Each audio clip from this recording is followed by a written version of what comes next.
स्वागत है आपका आपके अपने ही चैनल दी भारती में। और मैं आपके लिए लेकर के आई हूँ हिंदी संज्ञा।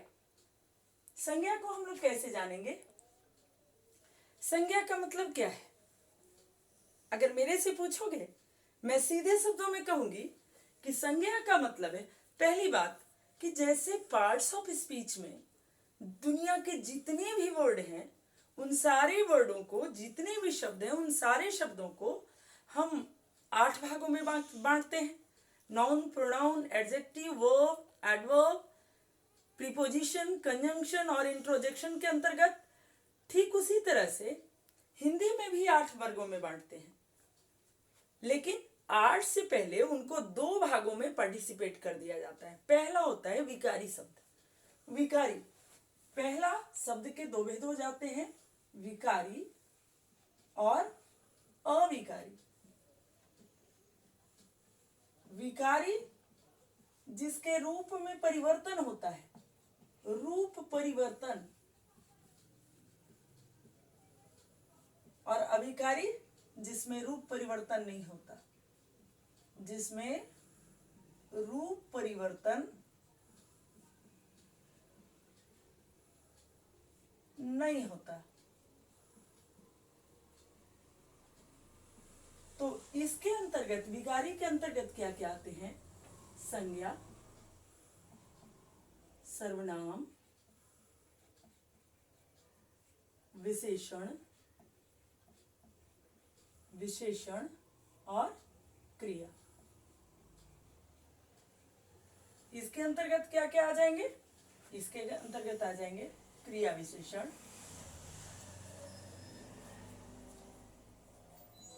क्रिया विशेषण, संबंध बोधक जिसको प्रीपोजिशन कहते हो, संबंध बोधक, अव्यय, संयोजक,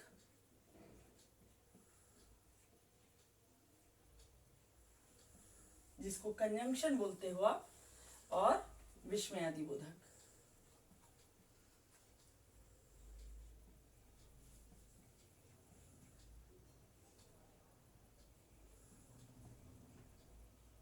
इसको समुच्चय बोधक के नाम से भी जानते हैं, समुच्चय बोधक के नाम से, अव्यय के नाम से जानते हैं, और इसको विस्मयादि बोधक अव्यय के नाम से जानते हैं। तो हम लोग उसमें से किसके बारे में पढ़ने जा रहे हैं? संज्ञा के बारे में। यानी कि संज्ञा क्या है? यानी संज्ञा एक विकारी शब्द है। विकारी शब्द तो क्या लिख सकते हैं परिभाषा में? परिभाषा अगर देनी हो तो क्या लिख सकते हैं? परिभाषा में लिख सकते हैं कि एक ऐसा विकारी शब्द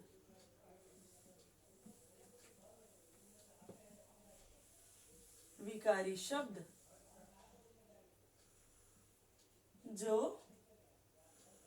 किसी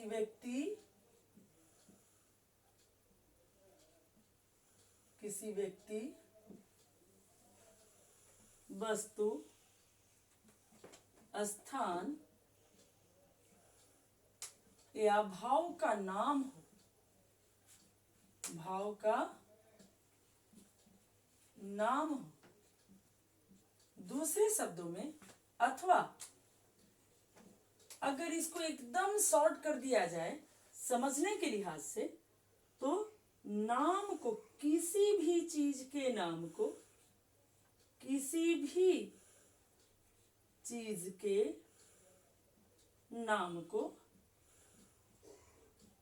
संज्ञा कहते हैं।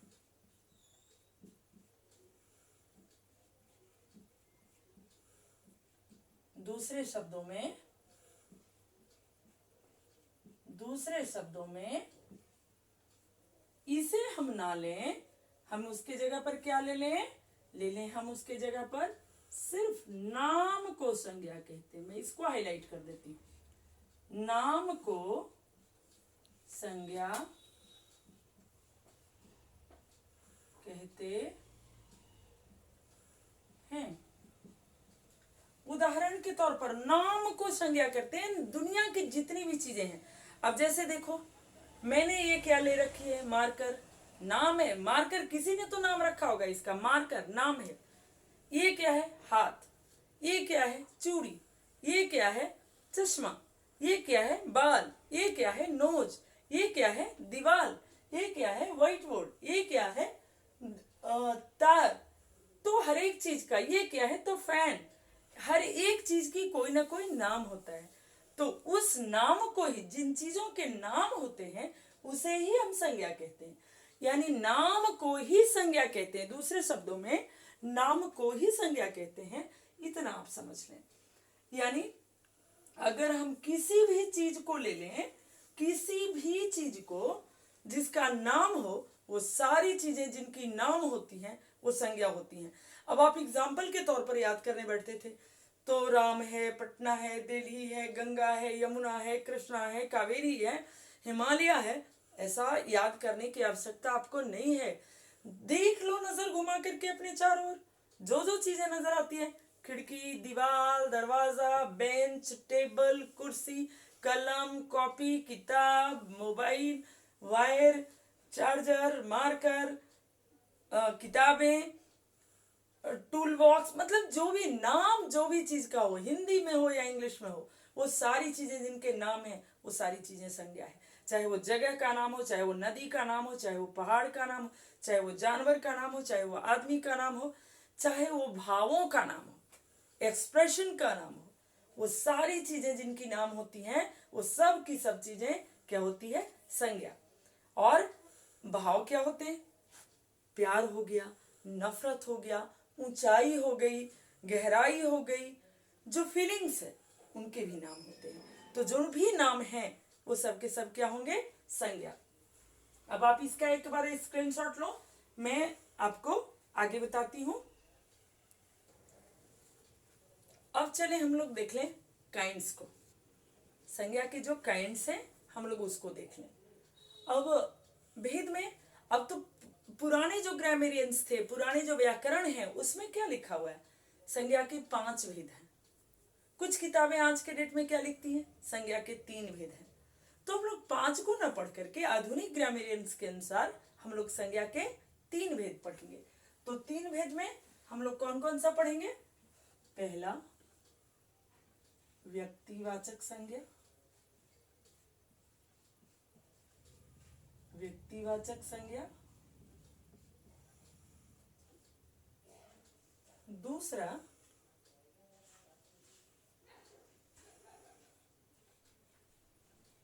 जातिवाचक संज्ञा।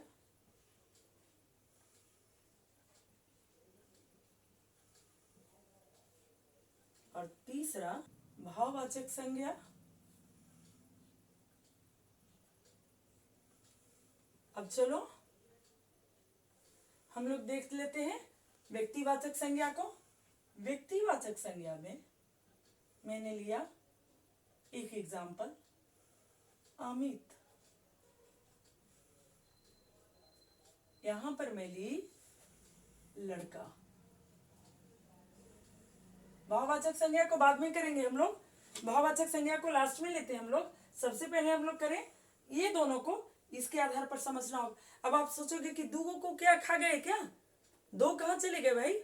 दो कहां गए? द्रव्यवाचक और समूहवाचक कहां गए? तो आप जान लो, द्रव्यवाचक और समूहवाचक उन दोनों को भी हम लोग कहीं डिलीट नहीं किए हैं, बल्कि उनको जातिवाचक के अंतर्गत रख दिया गया है। किसके अंतर्गत रख दिया गया है?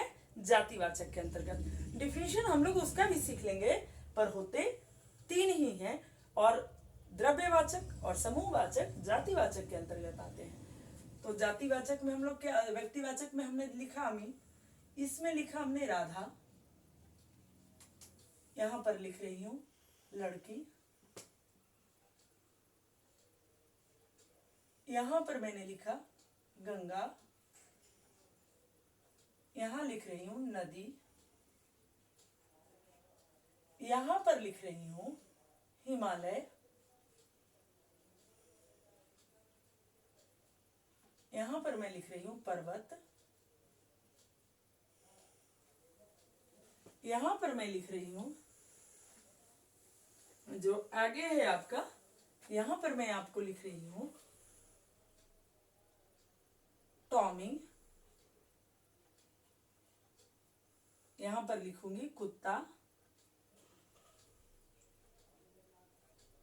यहां पर लिख रही हूं गया, यहां पर लिख रही हूं शहर।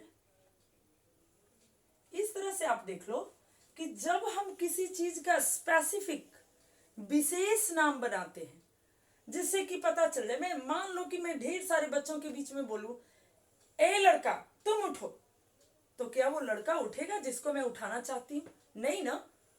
क्या वो लड़की उठेगी जिसको मैं उठाना चाहती हूँ? नहीं उठेगा। तो ऐसी स्थिति में क्या होगा? ऐसी स्थिति में मुझे खास तौर पर कहना पड़ेगा, Amit now you stand up, Amit उठो, कृष्णा उठो, राधा उठो। और अगर मैं कह दूं लड़का उठो, लड़की उठो, ए लड़का उठो, ए लड़की उठो, नहीं उठने वाला। पर्टिकुलर उसको बताना पड़ेगा। तो जब खास नाम का बोध हो तो व्यक्तिवाचक। अगर मैं कहूं कि मैं नदी से पानी लाई हूं, किस नदी से आपको पता है? कृष्णा से लाई, कावेरी से लाई, गंगा से लाई, गोदावरी से लाई, नहीं पता। लेकिन अगर वही मैं कह दूं कि मैं गंगा नदी का पानी लाई हूं, गंगा नदी से जल लेकर आई हूं, तो आपको पता चलेगा कि कोई खास नदी है। तो जब खास का बोध हो जाए, जिस नाम से, यानी जिस नाम से किसी खास, खास बोले तो विशेष,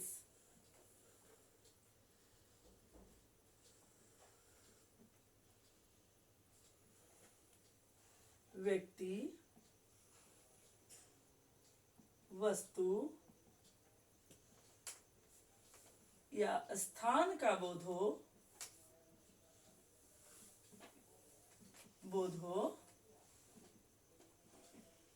उसे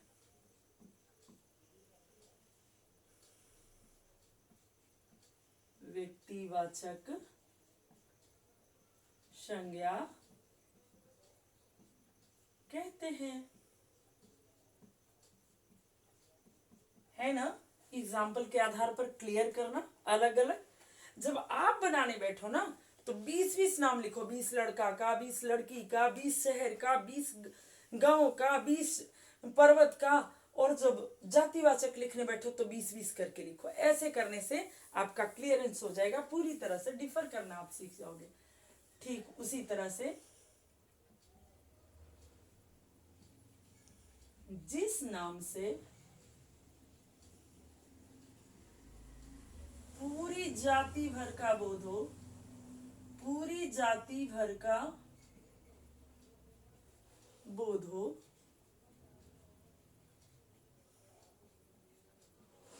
उसे जातिवाचक संज्ञा कहते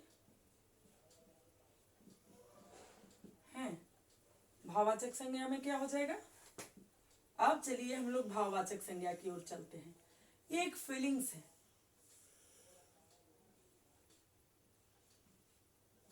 जिस नाम से भाव का बोध हो, जिसे देखा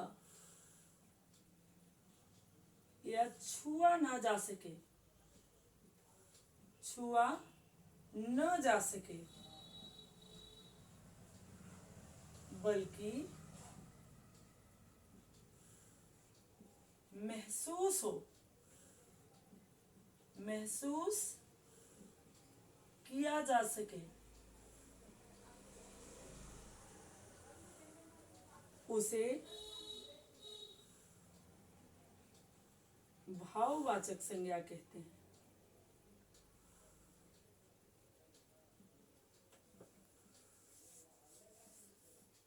कहते हैं। जैसे अपनापन,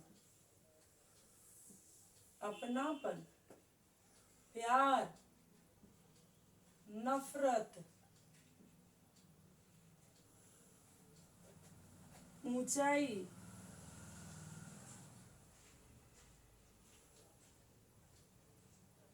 बुढ़ापा, गहराई, अपनत्व,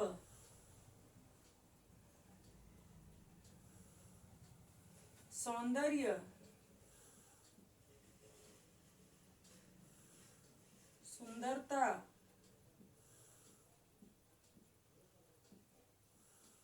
जवानी इत्यादि। एक चीज और है, आप इस एग्जाम्पल को देख करके, ये इस डिफिनेशन को देख करके कि जिस नाम से भाव का बोध हो, जिसे देखा या छुआ न जा सके बल्कि महसूस किया जा सके। अब हवा एग्जाम्पल में मत दे देना। हवा स्थान घेरती है, हवा जगह को घेरती है, प्यार जगह को नहीं घेरता, नफरत जगह को नहीं घेरती, ऊंचाई जगह, ये महसूस करने की चीज है। जैसे आप नीचे से पहाड़ को देख रहे हो, आहा इसकी कितनी ऊंचाई है, माउंट एवरेस्ट की ऊंचाई कितनी है, इस घर की ऊंचाई कितनी है, ये गड्ढा कितना है, इसकी गहराई कितनी है, तो आप उसको महसूस करते हो, उसको छूने की चीज नहीं है। आप जिसको देख रहे हो तो गड्ढा है। बुढ़ापा आप छुओगे वो तो बूढ़ा आदमी है या बूढ़ी आदमी औरत है, पर जो महसूस कर रहे हो वो बुढ़ापा है। कमजोरी, कमजोरी जो है वो क्या है, महसूस करने की चीज है, छू नहीं सकते कमजोरी को। तो ऊंचाई, गहराई, अपनत्व, कोई बहुत ज्यादा आपके ऊपर ममत्व और अपनत्व लुटा रहा हो, अपनापन लुटा रहा हो, तो महसूस करते हो आह बड़ा अच्छा आदमी, बहुत प्यार करते हैं सबको। तो ममत्व, ये सारी चीजें जो हो गई भाववाचक संज्ञा है। पर हवा भाववाचक संज्ञा नहीं है, क्योंकि उसका नाम भी, स्पेसिफिक नाम भी होता है, उसके काइंड्स भी होते हैं। तो जिसके काइंड्स होते हैं वो भला कैसे हो सकता है भाववाचक संज्ञा। तो काइंड्स होते हैं। अब इतने बड़े तूफान आते हैं तो हवा के ही तो रूप है, तो हवा जो है वो जातिवाचक संज्ञा के अंतर्गत रखा जाता है। अब एक बार इसका आप स्क्रीनशॉट ले लें, फिर मैं आपको जातिवाचक के अंतर्गत, जातिवाचक के सब भेद के अंतर्गत रखा जाता है द्रव्यवाचक संज्ञा को और समूहवाचक संज्ञा को, उसको भी मैं एग्जाम्पल के तौर पर बता देती हूँ। बाकी इतना आपका हो गया, इसे आप कर लो। अब नेक्स्ट देखें हम लोग द्रव्यवाचक संज्ञा। द्रव्यवाचक संज्ञा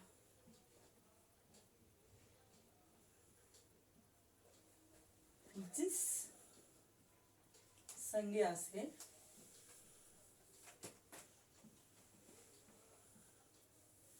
माप, तौल,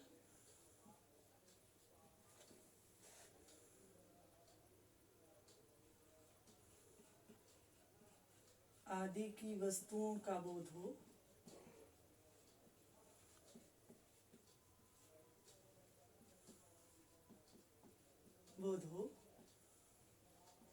अर्थात जिन्हें गिना ना जा सके,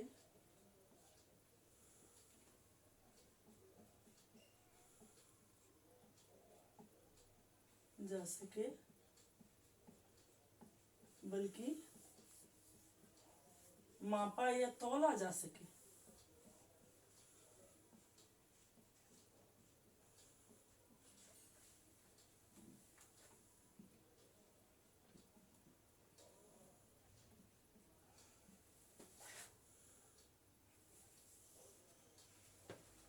उसे द्रव्यवाचक संज्ञा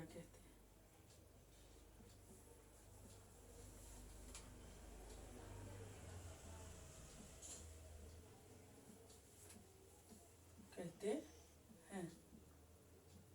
जैसे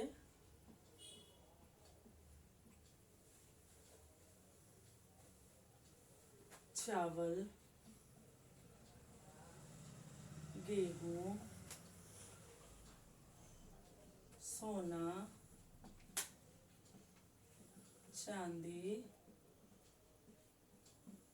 तेल, घी, दूध, दही, आम,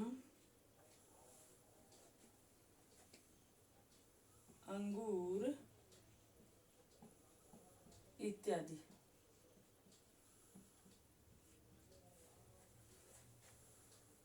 जिन वस्तुओं को ऐसे संज्ञा जो नाम है और जिनको मापा या तौला जा सके, गिना नहीं जा सके, बल्कि माप या तौल करके उनकी गणना की जाए, वैसे संज्ञाओं को, वैसी चीजों को हम क्या कहते हैं? द्रव्यवाचक संज्ञा कहते हैं। जैसे चावल हो गया, गेहूं हो गया, आटा हो गया, दूध, दही, घी, मलाई, सब कुछ जो तौलने वाली चीजें हैं, जिसको मापा जा सके या तौला जा सके, वो सब क्या हो जाएगा? वो सब हो जाएगा आपका द्रव्यवाचक संज्ञा के अंतर्गत आ जाएगा। और अब समूहवाचक में देख लीजिए, समूहवाचक क्या हो जाएगा? ये सब जातिवाचक के अंतर्गत आते हैं, जातिवाचक के उपभेद हैं ये। समूहवाचक, समूहवाचक क्या हो गया? जैसे आप देख लो, गुच्छा, भीड़, मेला, सैनिक, सरकार, सभा, समिति, पुलिस, मेला, मेला तो हो गया है, इत्यादि। अब नाम से क्या लग रहा है आपको देखने में? नाम से ऐसा नहीं लग रहा है झुंड, नाम से ऐसा नहीं लग रहा है कि ये सब एक चीज से मिलकर के नहीं बना है, कई कई चीजों से मिलकर के बने हैं। तो जिस संज्ञा से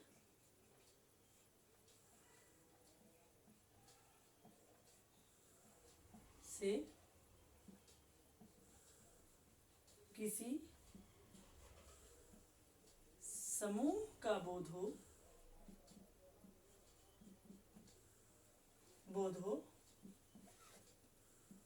उसे समूहवाचक संज्ञा कहते हैं।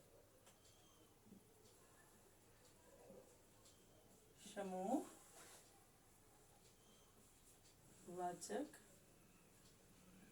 संज्ञा कहते हैं। इतना ही ठहरा आपका संज्ञा, और इसके आधार पर आप संज्ञा को इजीली पहचान सकोगे। मैं चाहती हूँ आप अपना प्यार दें इस चैनल को, आप इसे लाइक करें, अपनों के साथ शेयर करें और सब्सक्राइब करें। Please like, share and subscribe. तब तक के लिए बाय बाय।